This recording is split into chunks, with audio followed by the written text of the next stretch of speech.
capítulo 5. Vamos a estar leyendo y continuando con el estudio de los versículos 21 al 43. Marcos capítulo 5, versículos 21 al 43, donde nos maravillamos y asombramos con Cristo. Vamos a leer juntos Marcos capítulo 5, comenzando en el versículo 21, que dice así: Cuando Jesús pasó otra vez en la barca al otro lado, se reunió una gran multitud alrededor de él, y él se quedó junto al mar.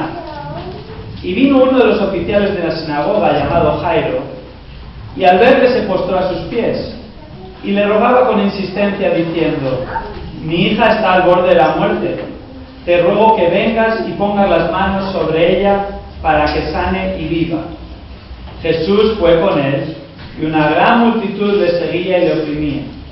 Y una mujer que había tenido flujo de sangre por 12 años y había sufrido mucho a manos de muchos médicos y había gastado todo lo que tenía sin provecho alguno, sino que al contrario había empeorado, cuando oyó hablar de Jesús, se llegó a él por detrás entre la multitud y tocó su manto, porque decía: si tan solo toco su ropa, sanaré. Al instante la fuente de su sangre se secó, y sintió en su cuerpo que estaba curada de su aflicción. Y enseguida Jesús, dándose cuenta de que había salido poder de él, volviéndose entre la gente, dijo: ¿Quién ha tocado mi ropa? Y sus discípulos le dijeron: ¿Ves que la multitud te oprime y dices: ¿quién me tocó? Pero él miraba a su alrededor para ver a la mujer que le había tocado. Vino y se postró delante de él y le dijo toda la verdad. Y Jesús le dijo: Hija, tu fe te ha sanado. Vete en paz y queda sana de tu aflicción. Mientras estaba todavía hablando, vinieron de casa del oficial de la sinagoga diciendo: Tu hija ha muerto. ¿Para qué molestas aún al maestro? Pero Jesús, oyendo todo lo que se hablaba, dijo al oficial de la sinagoga: No temas, cree solamente. Y no permitió que nadie fuera con él, sino Pedro, Jacobo y Juan solamente, el hermano de Jacobo. Fueron a la casa del oficial de la sinagoga, y Jesús vio alboroto y a los que lloraban y se lamentaban mucho. Y entrando les dijo: ¿Por qué hacéis alboroto y lloráis? La niña no ha muerto, sino que está dormida. Y se burlaban de él. Pero él, echando fuera a todos, tomó consigo al padre y a la madre de la niña y a los que estaban con él, y entró donde estaba la niña. Y tomando a la niña por la mano, le dijo: Talita cumi, que significa traducido: Niña, a ti te digo, levántate. Al instante la niña se levantó y comenzó a caminar, pues tenía 12 años. Y al momento se quedaron completamente atónitos. Entonces les dieron órdenes estrictas de que nadie se enterara de esto, y dijo que le dieran de comer a la niña. Vamos a ver. Señor, te pedimos que en esta mañana, por medio de tu palabra, por medio de estar expuestos a Cristo, a lo maravilloso y asombroso que es Él, que tu Espíritu Santo realmente mueva nuestros corazones a estar asombrados, atónitos con Cristo Jesús. Que tu Espíritu Santo hable a cada persona aquí. Y oramos especialmente si hay alguna persona que aún no está maravillada y asombrada con Cristo, que tú le puedas mostrar quién es Cristo verdaderamente, pueda confiar en Él como su único y suficiente Salvador. Esto oramos en el nombre de Jesús. Amén. Según leemos estos versículos, vemos que la respuesta de la multitud, de las personas realmente que estaban en la casa después de estos milagros, fue maravilla. Estos versículos están caracterizados por la maravilla y el asombro con Cristo. Y hay muchas cosas en esta vida que pueden producir maravilla y asombro. Cada día estamos asombrados con algo, oímos acerca de algo asombroso. De hecho, en los últimos días, probablemente habéis visto en algunas noticias, en los distintos medios de comunicación, la historia de una chica, Bethany Hamilton, especialmente conocida porque sobrevivió al ataque de un tiburón mientras hacía surf cuando tenía apenas 12 años. Eso fue en el año 2002. Han pasado 14 años, ella sobrevivió al ataque del tiburón, pero perdió un brazo. De esta historia incluso se han hecho películas, es muy famosa. Ahora, esta semana, la anterior, salían las noticias porque la gente estaba asombrada que esta chica, sin un brazo, estaba compitiendo en un torneo en Fiji de las reinas del sur, las mejores, y en una de las rondas, en las semifinales, ganó a la 6 veces campeona del mundo. 6 veces campeona del mundo, y esta chica, sin un brazo, surfeando, le ganó. Salió en todos los medios de comunicación. Era algo asombroso. Ya es complicado que alguien con todos sus miembros y en plena facultad venza a una 6 veces campeona del mundo. Imaginémonos esta chica. Todo el mundo hablaba de ello. Era algo asombroso y despertó la admiración de todos. Pero hermanos, según leemos estos versículos, ¿quién es verdaderamente aquel que es digno de nuestro asombro? Aquel que es digno de nuestra maravilla, el Señor Jesucristo. Él no tiene comparación con nada ni nadie. Según leemos el Evangelio, quedamos asombrados y maravillados con Cristo. Y precisamente este pasaje que acabamos de leer está encapsulado en medio de la maravilla y el asombro con Cristo. El versículo 20 del capítulo 5, justo la sección anterior, concluye diciendo: y todos se quedaban maravillados. Y acabamos de leer que el versículo 42, acabando los versículos que acabamos de leer, dice: se quedaron completamente atónitos o asombrados en sobremanera.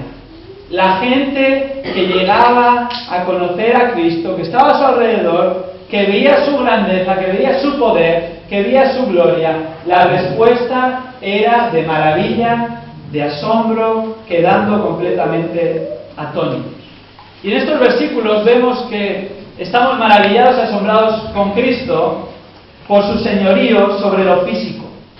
Su señorío sobre lo físico. Vemos en la palabra que Él tiene señorío sobre todo. Pero en estos casos vemos que hay dos aspectos físicos sobre los que Él muestra su poder, y esto asombra a todos. El primer caso es el relato de la mujer del flujo de sangre que acabamos de leer. El señorío y el poder de Cristo sobre las enfermedades, sobre cualquier tipo de enfermedad. Y el segundo caso es aún más sorprendente, porque es su señorío no solo sobre las enfermedades, sino también incluso sobre la muerte. La peor consecuencia física en un cuerpo es la muerte. Y el Señor Jesucristo aún tiene señoría y autoridad sobre la misma muerte, ejemplificado en el relato sobre la hija de Jairo, que había muerto y Jesús resucitó. Ahora, antes de entrar en semanas venideras en esos dos casos particulares, vemos que en los versículos que son la antesala a estos dos hechos asombrosos es el ruego de Jairo. El ruego de Jairo, el padre de la niña que estaba moribunda y que llegó a morir. Y vemos en el ruego de Jairo, en los versículos 21 al 24, que el señorío de Cristo sobre lo físico ha de causar en nosotros dos cosas, igual que causó en Jairo. En primer lugar, ha de causar en nosotros reverencia. En segundo lugar, ha de causar en nosotros dependencia. Jesús ya había mostrado su señorío sobre distintos aspectos.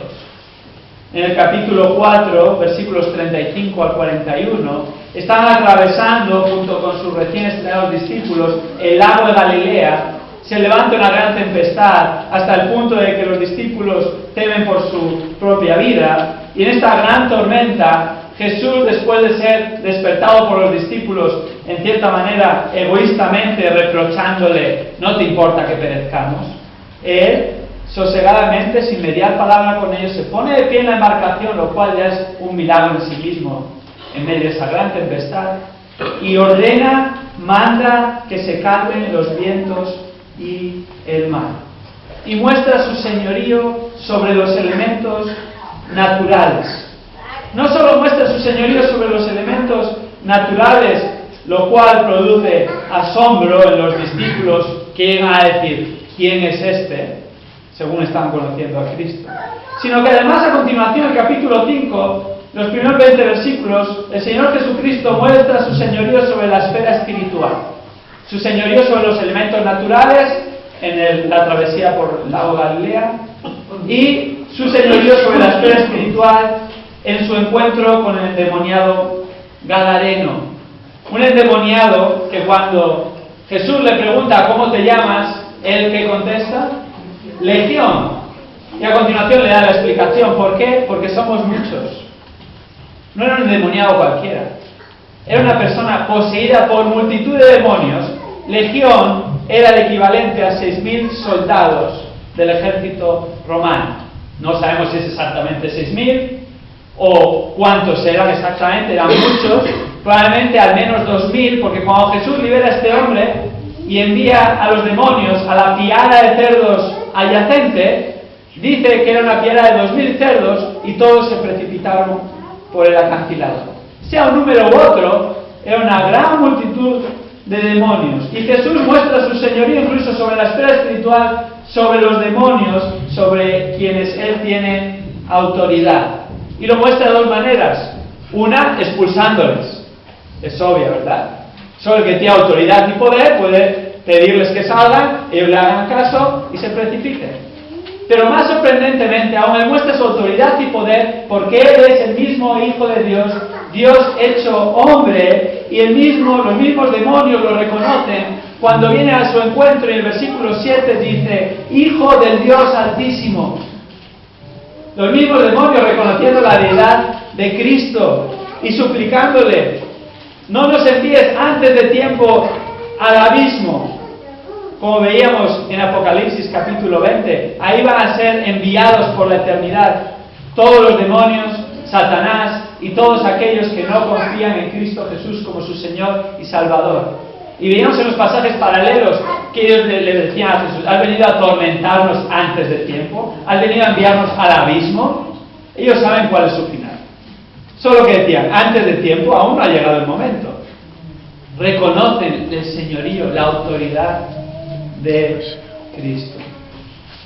Y ante este señorío, ante esta autoridad de Cristo, ¿cuál es la respuesta adecuada? Veíamos que la respuesta adecuada la encontramos en los versículos. Por un lado, maravilla y asombro. ¿Quién es este que aún el viento y el mar le obedecen? Capítulo 4, versículo 41. Y además, todos se quedaban maravillados, como hemos leído, capítulo 5, versículo 20. Ante este gran Jesús, ante este gran Dios, Señor y Salvador de todos, Señor sobre todos y todo, la respuesta es maravilla. Pero lo segundo es proclamar sus maravillas.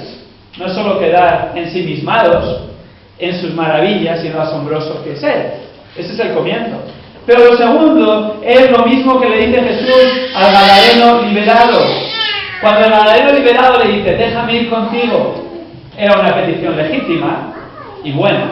Jesús le había dicho sí. Pero Jesús tenía un plan mejor para él.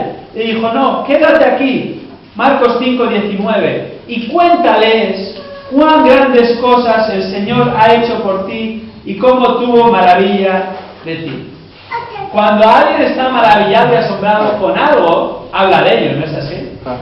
Con alguien, habla de esa persona. Cuando alguien verdaderamente está maravillado y asombrado con Cristo, va a hablar de Cristo a otros. Y no solo porque estamos maravillados, sino porque además es el mandamiento del mismo Cristo a sus discípulos y a todos sus seguidores. Ir y predicar el Evangelio, que es Cristo, a todas las naciones. Y a este gadareno liberado le envía, podríamos decir, como el primer misionero a los gentiles, porque estaba en la otra orilla del lago Galilea, donde no era la orilla de los judíos y donde era la orilla de los gentiles. No solo lo sabemos por razones históricas y geográficas, sino también porque allí había una piara de cerdos, lo cual sería inaudito en el lado judío, porque eran animales inmundos. Y Jesús le encarga, mira, quédate aquí y vete a Decápolis, que eran 10 ciudades en esa zona, a darles a todos de lo que yo he hecho por ti. Qué ejemplo tan bueno para nosotros, ¿no es así? Probablemente la mayoría de nosotros, o todos, ninguno hemos sufrido un episodio de estar poseídos por demonios. Pero la Biblia dice que aún sin estar en esa situación tan extrema, sí que todos nosotros estamos bajo la influencia del maligno. muertos en nuestros delitos y pecados, hijos de ira lo mismo que los demás, apartados de Dios por nuestro pecado. ¿Y qué hizo Cristo Jesús? Se hizo hombre, habitó entre nosotros, vivió una vida perfecta, sin pecado, murió en la cruz tomando nuestro lugar, pagando por nuestros pecados, y Él atribuyéndonos, poniendo en nosotros su justicia. Y no quedó ahí la cosa, fue sepultado y al tercer día resucitó, venciendo al pecado y a la muerte. Y Él nos ha rescatado. Si has puesto tu confianza en Cristo Jesús como tu Señor y Salvador, Él te ha rescatado de la muerte, Él te ha rescatado de una vana manera de vivir, Él te ha rescatado de la ira venidera, Él te ha rescatado del reino de las tinieblas, Él te ha rescatado bajo el dominio de Satanás, que es el príncipe de este mundo, y te ha trasladado al reino de la luz, te ha hecho su hijo, te ha perdonado tus pecados, te ha dado una esperanza eterna, te ha reconciliado con Dios. ¿Hay algo más maravilloso que eso? Si estás aquí y eres salvo, no hay nada más maravilloso que eso. ¿De qué vamos a hablar los demás entonces? Vamos a proclamar las maravillas de Cristo y que lo mismo que Él ha hecho por nosotros puede hacer por cualquiera que confíe en Él, pidiéndole perdón por sus pecados y confiando en Él como su Señor y Salvador. Eso es maravilloso. De eso merece la pena hablar. Ahora llegamos a los versículos que acabamos de leer, comenzando en el versículo 21 y hasta el 24. Vemos en el ruego de Jairo que este señorío de Jesús sobre lo físico da lugar a dos respuestas de Jairo mismo. En primer lugar, reverencia; en segundo lugar, dependencia. Veíamos hace 2 semanas la respuesta de reverencia, versículos 21 y 22. Vemos en el versículo 21 que Jesús regresa de nuevo a la orilla judía del lago de Galilea, y cuando regresa, ¿qué se encuentra? Versículo 21. Cuando Jesús pasó otra vez en la barca al otro lado, se reunió una gran multitud alrededor de Él, y Él se quedó junto al mar. De nuevo, cuando regresa a la orilla, de la que había zarpado en primer lugar, una gran multitud le está esperando. Y es curioso que aunque Marcos no lo dice, Lucas 8:40, en el pasaje paralelo, añade: la multitud le recibió con gozo porque todos le habían estado esperando. La multitud se había quedado allí, le estaban esperando, estaban verdaderamente asombrados con lo que Jesús estaba haciendo. Y ante esta gran multitud no le queda otra a Jesús que quedarse junto al mar. No podía ni siquiera dar un paso al frente, se quedó a la orilla, nada más bajar de la embarcación. Pero aunque Jesús no pudo dar un paso más allá de la orilla, hubo una persona que fue capaz de escabullirse entre la multitud, lo cual es asombroso. Una persona que para hacer eso tenía que tener una gran necesidad para poder llegar hasta la primera fila. Y vemos quién es esta persona en el versículo 22. Y vino uno de los oficiales de la sinagoga llamado Jairo, y al verle se postró a sus pies. El texto dice que esta persona que llega hasta los pies de Jesús, literalmente, se llama Jairo. Realmente cita su nombre y poco más, no vuelve a aparecer en la Biblia, pero sí que añade algo más al respecto. Dice Jairo, uno de los oficiales de la sinagoga. No era un sacerdote, sino que un oficial de la sinagoga eran los que encabezaban y estaban encargados del gobierno de las sinagogas. Se encargaban de los aspectos prácticos de las reuniones en la sinagoga. Sus responsabilidades solían consistir en mantener el edificio, encargarse de la seguridad del edificio, de los papiros para lectura de las escrituras. No cada uno tenía su Biblia en aquel tiempo tenían el Antiguo Testamento, y estos eran guardados en papiros. Y los oficiales de la sinagoga se encargaban de guardarlos y conservarlos, porque era algo precioso. Y llegaban a la sinagoga y los desplegaban y los leían, y entonces los volvían a guardar. Ellos estaban encargados de esto. Se encargaban también de arreglar el orden para el culto, de organizar la escuela de la sinagoga, porque durante la semana la sinagoga era escuela. también están encargados de la organización, de tal vez de supervisar los aspectos prácticos de los juicios que había, que los escribas regulaban, y la sinagoga era el centro de solventar litigios, principalmente entre los judíos. En resumen, era una persona muy importante, una persona muy influyente. Muchos piensan que Jairo, de hecho, era el presidente de la sinagoga, no solo uno de los oficiales, sino el que estaba a cargo de la sinagoga.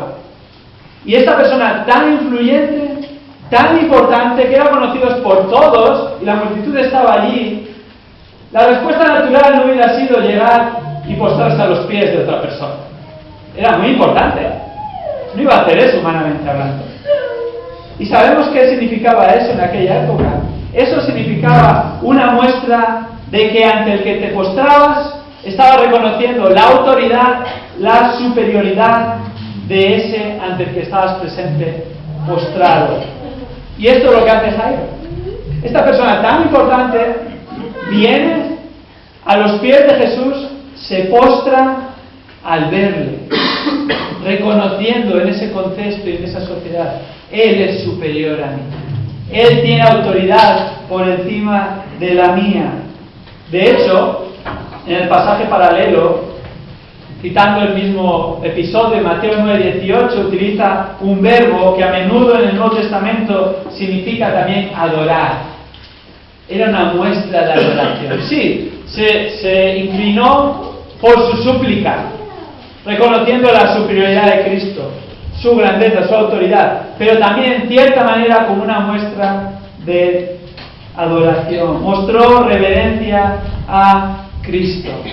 Lo mismo que Juan el Bautista. Nos acordamos en Marcos 1:7 cuando dice: tras mí, hablando de Cristo, viene uno que es más poderoso o superior a mí, a quien yo no soy digno de desatar, inclinándome la correa de sus sandalias.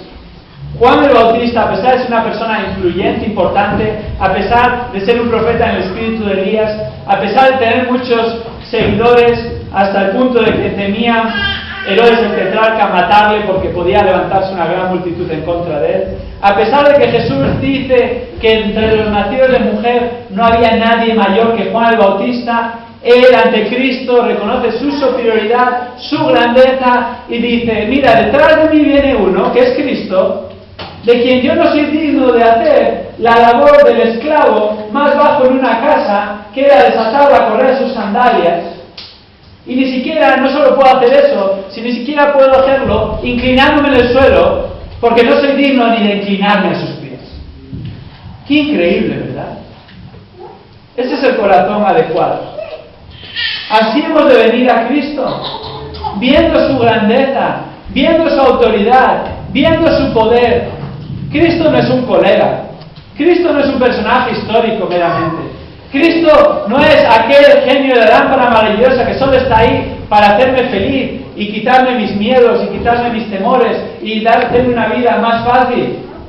Cristo es Dios hecho hombre. Cristo es el creador del universo. Cristo es el que sostiene todas las cosas. Cristo es el Todopoderoso, Señor sobre todo y todos. Y ante este Cristo, el más grande, nos postramos. Amén. Y venimos ante Él, y no importa lo importante que pueda ser o creerte en esta sociedad, probablemente la mayoría de nosotros ni siquiera caemos en ese escalafón, no somos nadie en esta sociedad, pero aunque lo fuese alguno, ante la perspectiva y la visión de este Cristo, aún Jairo, el oficial de la sinagoga con tanta importancia, viene y se postra a sus pies. Aún Juan el Bautista, que entre los nacidos de mujer no había uno mayor que él, dice: no soy ni siquiera digno de inclinarme a los pies de Cristo. Ese es el corazón. ¿Cómo nosotros, pecadores, vamos a venir delante de Cristo y pensar que somos salvos? Venimos delante de Él, todo lo que tenemos que ofrecer, que es nuestro pecado. Y a sus pies venimos asombrados de que aún siendo pecadores, Él vino a este mundo a morir en la cruz por nosotros. Y nos postramos ante Él y decimos: Señor, no lo merezco, pero confieso mi pecado y reconozco tu grandeza y reconozco tu misericordia y tu gracia y tu amor inmerecido, que hace aún más grande tu superioridad y tu autoridad. Y ante eso, Señor, no tengo nada que ofrecer. Solo tengo que decir, sé propicio a mi pecador, ten misericordia de mí. Y a los pies de Cristo, ahí Cristo extiende su mano y su gracia y su misericordia y su perdón y su reconciliación con Dios Padre, aun cuando no lo merecemos. Por gracia somos salvos por medio de la fe, y esto no es de nosotros, sino que es don de Dios, no por obras, para que nadie se gloríe. ¿Estamos asombrados? Amén. Yo todavía no entiendo cómo esto puede ser posible. No lo merecemos. Esto exalta aún más a Cristo. Y esto nos mueve a reverenciarlo. Si Jairo, que realmente solo veía el poder y la grandeza de Cristo físicamente, se postraba delante de él, ¿cómo no vamos a reconocer nosotros la grandeza de Cristo, a reverenciarle, a venerarle, a mostrar devoción a Él? Cuando ha cambiado nuestras vidas, ha perdonado nuestros pecados, nos ha reconciliado. Hermanos, esta es la respuesta de un corazón agradecido. Esta es la respuesta de un corazón transformado. Podemos estar en distintas épocas, podemos estar pasando por distintas circunstancias, y en ocasiones es difícil, ¿verdad? Y la vida en este mundo en muchas ocasiones es complicada y difícil, tiene sus retos y sus pruebas y sus dolores, porque es un mundo caído, y en este mundo nunca vamos a estar bien, nunca vamos a estar perfectamente, nunca vamos a estar sin problemas. Por eso anhelamos lo venidero, la eternidad con Cristo. Y mientras tanto vivimos vidas agradecidos a Cristo y asombrados con Él. Hay tantas cosas que nos pueden distraer, para bien o para mal. Tantas cosas, cuando nos va bien, tal vez podemos encontrar nuestra maravilla en que va bien. Y cuando nos va mal, tal vez podemos amargarnos porque nos va mal. Pero en realidad las dos perspectivas son erróneas, porque no estamos poniendo nuestros ojos en Cristo, poniendo nuestros ojos en Jesús, autor y consumador de nuestra fe. Y ya sea que vaya muy bien, eso no nos va a satisfacer, y ya sea que vaya muy mal, eso no nos va a hundir. ¿Por qué? Porque nuestra confianza está puesta en Cristo, y estamos maravillados en Él, y crecemos en esta maravilla. Y muestra de esta maravilla y asombro es que le veneramos, que le reverenciamos, que le alabamos, que le damos honra, que le adoramos como Él merece. Por eso venimos a los domingos a la iglesia, los jueves, otras reuniones. Ese es el corazón para venir. No es que hoy es domingo, a las 11 de la mañana me toque ir a la iglesia. No es una rutina. Hemos de estar durante la semana realmente agradecidos, confiando en Cristo, alabándole, mostrando gratitud, y entonces llega el domingo y estamos deseando que llegue el domingo, para que nos reunamos con el resto de los hermanos que tienen la misma gratitud, el mismo corazón, podamos cantarle gloria a su nombre, alabanzas a su nombre, podamos reflexionar en las letras que cantamos basadas en la palabra de Dios, podamos venir a recordar su muerte y resurrección en la cruz hasta que Él venga, podamos escuchar su palabra, podamos tener comunión unos con otros, todo para la gloria de su nombre. Estamos aquí, nadie obligado, sino maravillados y agradecidos con Cristo. Y esto muestra reverencia. Ahora, solo si le conoces verdaderamente puedes estar asombrado con Él. Solo si le conoces verdaderamente por la palabra de Dios, como le describen los evangelios y en el resto de las escrituras, puedes venerarle. Solo se venera lo que se conoce de verdad. Vemos en este contexto que los demonios del Gadareno se postraron ante Cristo el Gadareno. ¿Por qué? Porque sabía quién era, Hijo del Dios Altísimo. El oficial de la sinagoga, Jairo, se postró ante Cristo al reconocer su poder sobre lo físico, incluso sobre la muerte. Juan el Bautista dijo que no podía ni era digno de ni siquiera inclinarse para desatar sus sandalias, porque sabía quién era, poderoso, supremo sobre él, el Mesías. Solo si conoces quién es Cristo, puedes venerarle y puedes estar asombrado con él. No si te suena Cristo, no si estás familiarizado con el Cristo de la tradición, o de la religión, o del país donde has nacido, sino con el Cristo verdadero, el Cristo de la palabra de Dios, aquel que perdona pecados, Dios hecho hombre. ¿Cómo podemos conocerle? Por su palabra, por la palabra de Dios, leyendo su palabra, ¿Y cuáles son los pasajes de la Escritura que más hablan acerca de Cristo? Los Evangelios. Toda la Escritura, el mismo Cristo afirma, apunta a Él y habla de Él, ¿verdad?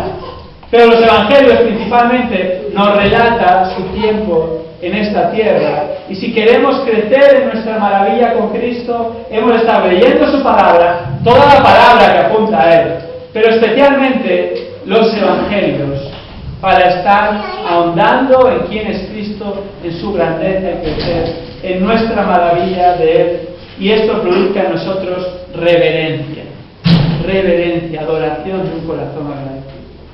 Ahora, en segundo lugar, el señorío de Cristo sobre lo físico no solo causa reverencia, sino que causa también dependencia. Causa dependencia. Versículos 23 y 24. ¿Qué hace Jairo? Postrado ante Jesús. Versículo 23. Y rogaba con insistencia, diciendo: mi hijita está al borde de la muerte, te ruego que vengas y pongas las manos sobre ella para que sane y viva. El texto nos dice que Jairo, comienza el versículo 23, le rogaba con insistencia. Le rogaba. Tenía una gran necesidad y sabía que él no la podía solventar. Entonces viene aquel que tenía poder para hacerlo. Y viene en dependencia a Cristo, por eso ruega. Solo ruegas a aquel que pueda hacer algo al respecto de tu situación. Y estás dependiendo de esa persona, rogando, no estaba exigiendo, estaba dependiendo de él. Es curioso porque encontramos otros 3 ruegos en el contexto inmediato. Nos acordamos, los demonios del Gadareno le ruegan también con insistencia en el capítulo 5, versículos 7 y 10, que no les envía al abismo antes de tiempo. Encontramos la gente de Decápolis rogándole en el versículo 17 del capítulo 5, en este caso, que se fuera de su región. Encontramos el hombre liberado de los demonios, el Gadareno, rogándole que le dejara ir con él, versículo 18. Las 2 primeras responde a sus ruegos positivamente, de manera sorprendente, y en cambio al Gadareno negativamente en su voluntad perfecta. En este caso viene Jairo y le ruega, 4.º ruego en este contexto, a Jesús. ¿Cómo le ruega? Dice el texto, le ruega con insistencia. Una petición intensa, ferviente, desde lo profundo del corazón, lo que está dando a entender, rogaba con insistencia. Realmente a Jairo le iba la vida en esta petición. ¿Cuál era la petición? Continuamos leyendo el versículo 23. Mi hijita está al borde de la muerte. ¿Tenía Jairo una necesidad? Vaya si tenía una necesidad.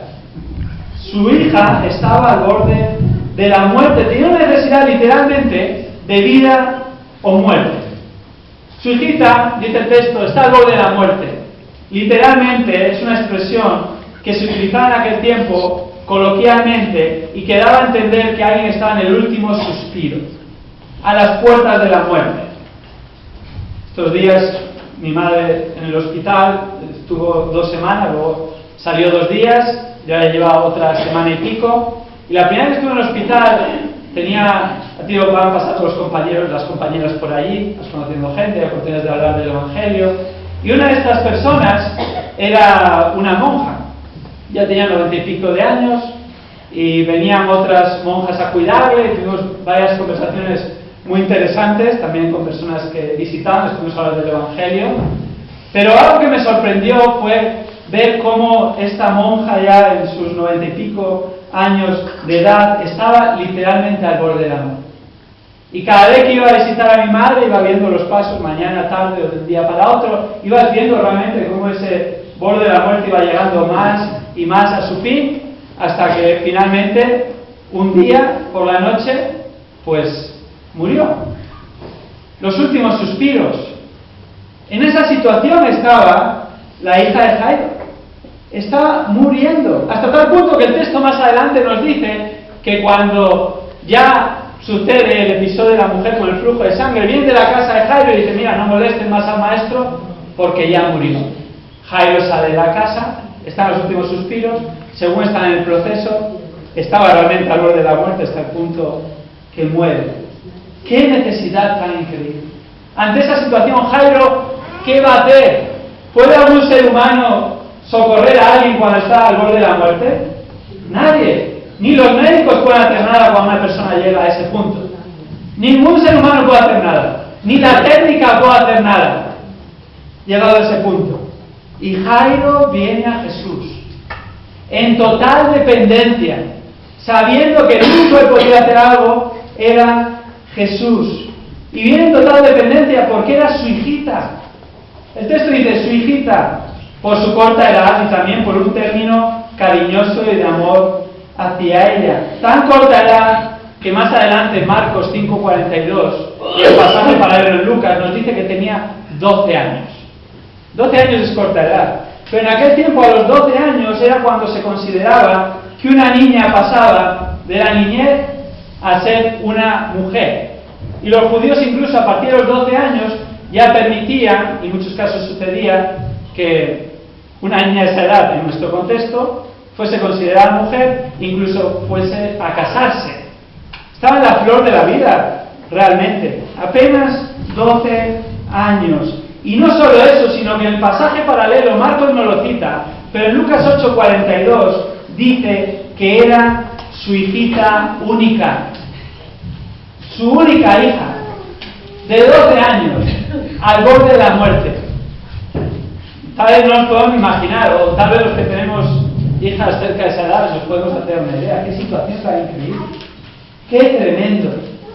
Y Jairo viene a él en esa situación desesperada, de total dependencia, y reconoce que Jesús tiene señorío sobre lo físico y le muestra su dependencia al decir, versículo 23, te ruego que vengas y ponga las manos sobre ella para que sane y viva. ¿Dependía Jairo de Jesús? Totalmente.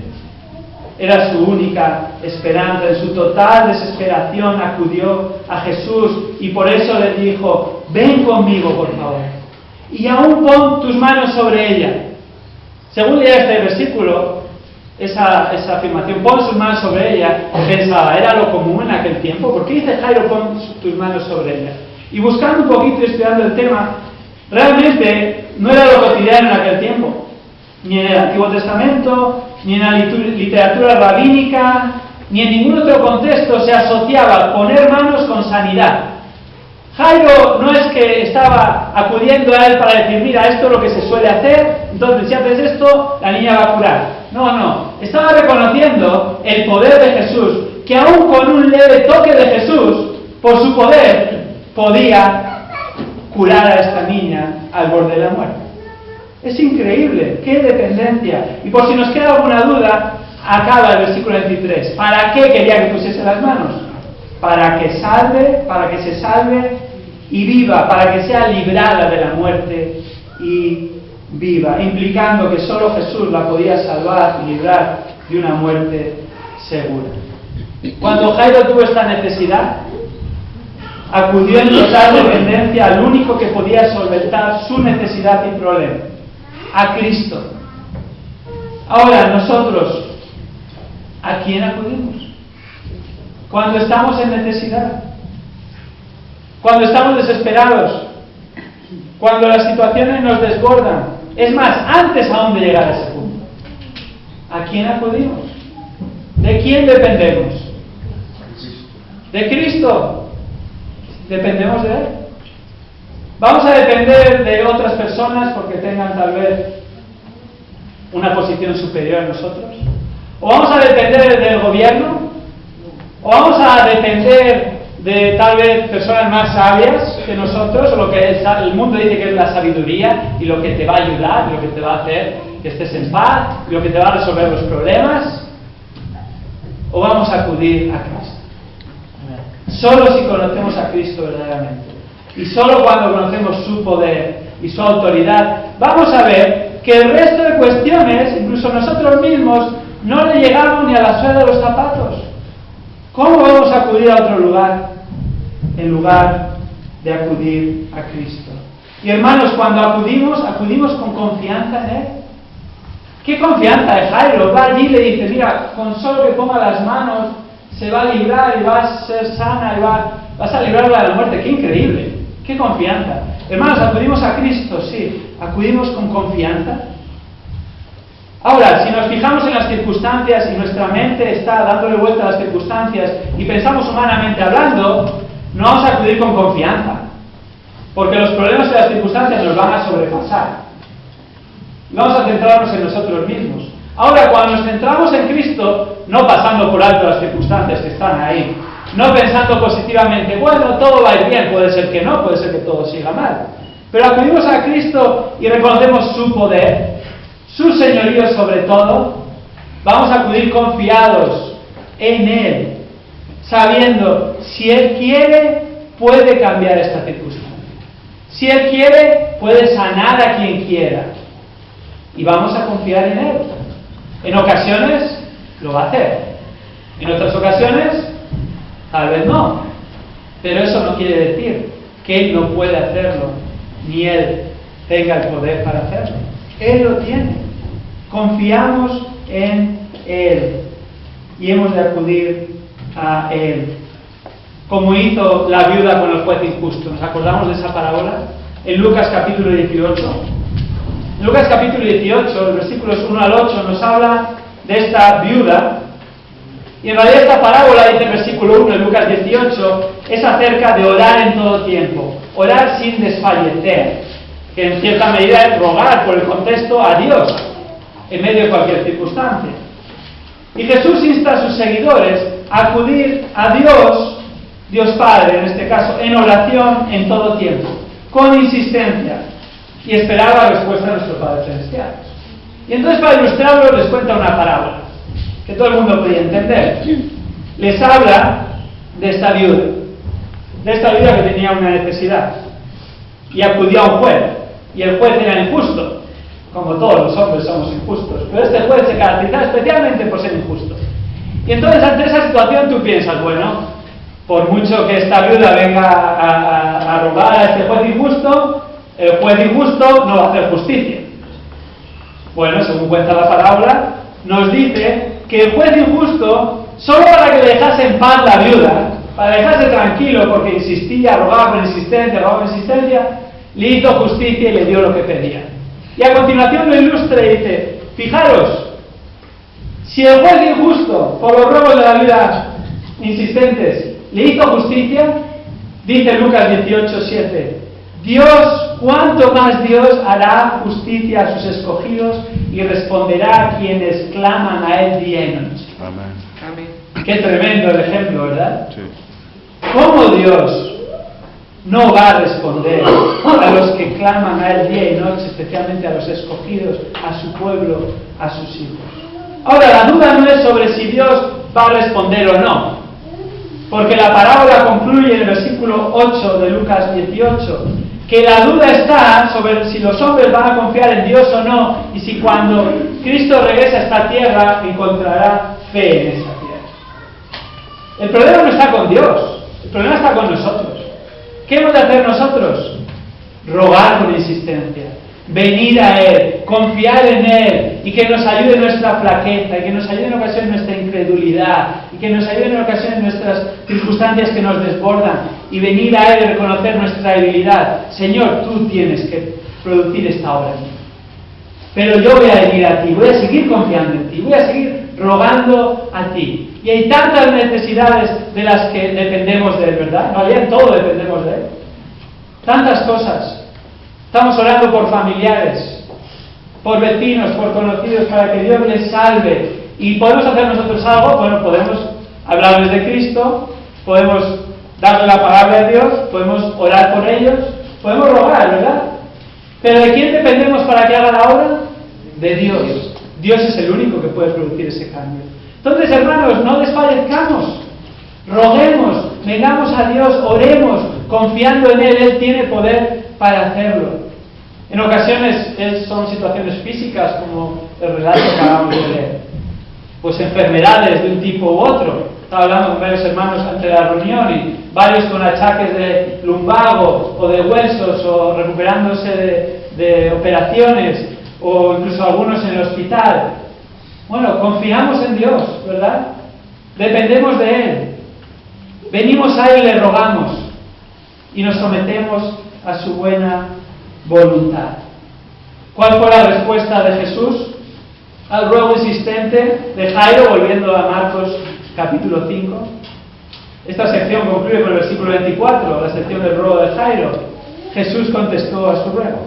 Dice el versículo 24, Jesús fue con él y una gran multitud le seguía y le oprimía. Jesús fue con él y la multitud fue con él. Y le oprimía, y a raíz de esto es que surgió la circunstancia de la mujer con el flujo de sangre, hasta el punto de cuando Jesús le dice a sus discípulos, ¿quién me ha tocado? Y los discípulos estaban pensando, oye, Jesús, pero no te das cuenta, estamos aquí todos como sardinas en aceite, ¿cómo que quién te ha tocado? Más bien, ¿quién no te ha tocado?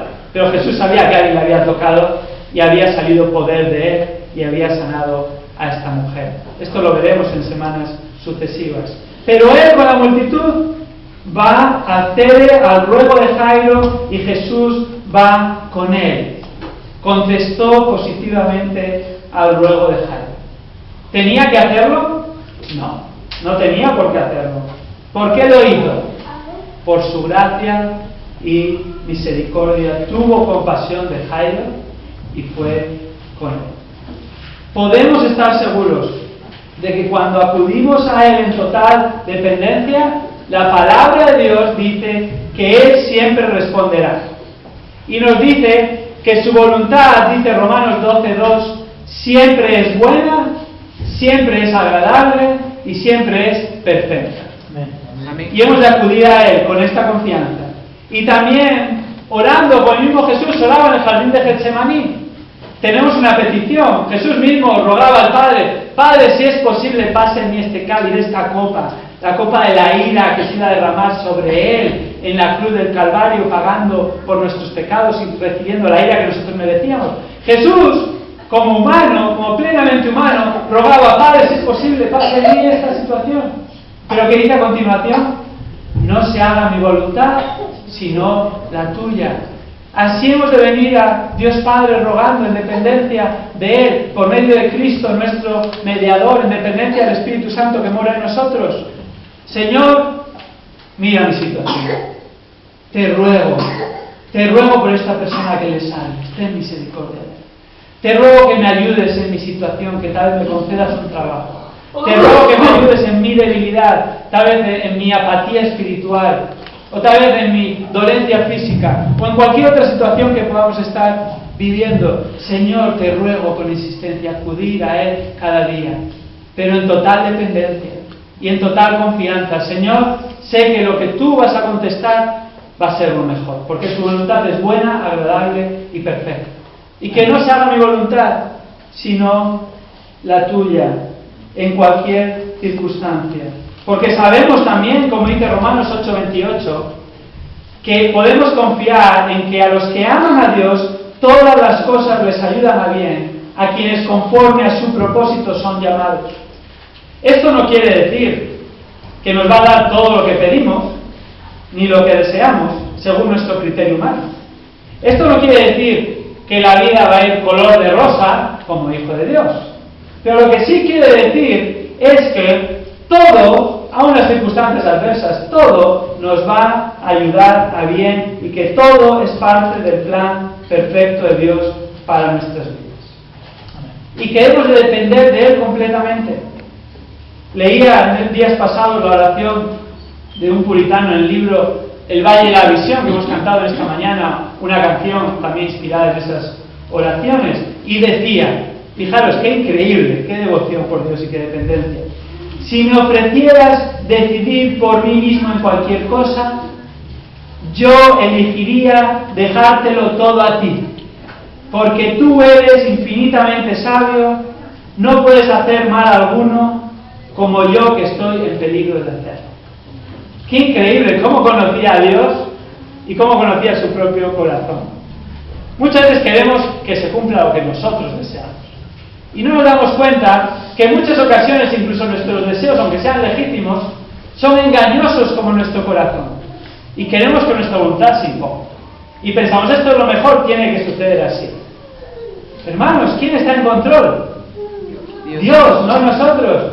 Sí, podemos rogar, debemos de venir pidiéndole al Señor, siempre que no sea algo pecaminoso, pero luego dejarlo en sus manos, o incluso hacer nuestra esta oración. Señor, mira, aún si tú me vas a decir, ¿qué quieres? Voy a decir lo que tú quieras, Señor, porque si tal vez yo elijo, me voy a equivocar. Pero si tú eliges por mí, nunca te vas a equivocar. ¿En qué buenas manos estamos? ¿No es así? En nuestro Padre confiamos. Y en Cristo Jesús, nuestro Señor y Salvador, dependemos. Y le conocemos por la palabra. Colosenses 1:17 dice que Él sostiene el mundo. Si el mundo sigue girando alrededor de sí mismo y alrededor del Sol y sigue en órbita, es porque Cristo lo sostiene. ¿Cómo no nos va a sostener a nosotros? Este Cristo, ante cualquier lucha espiritual, es el que, como dice 1 Juan 2:1, está intercediendo por nosotros ante Dios Padre. Abogado tenemos para con el Padre, a Jesucristo el justo. ¿Cómo no vamos a venir a Él para nuestras luchas espirituales?